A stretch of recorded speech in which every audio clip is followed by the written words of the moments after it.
How to make a deployment zone in Steelbeast in the scenario editor.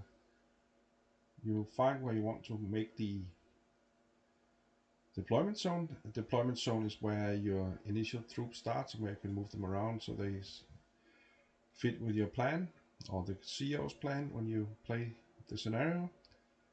Start going to graphics, custom region, and then you define the area where you can deploy your troops. This is just a small simple one to show you how to do it, and then right click at the end and you now have your deployment zone.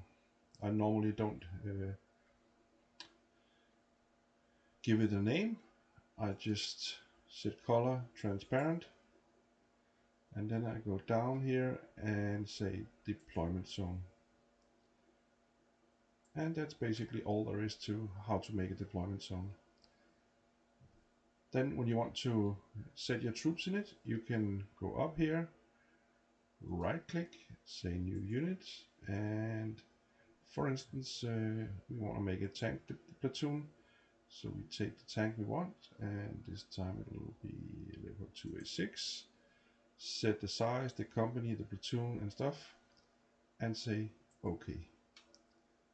Now we deployed a platoon in the deployment zone.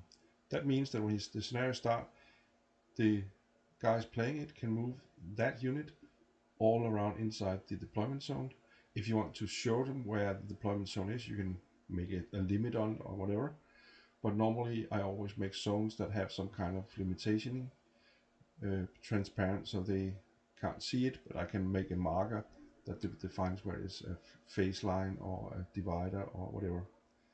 But that's how you do a deployment zone basic.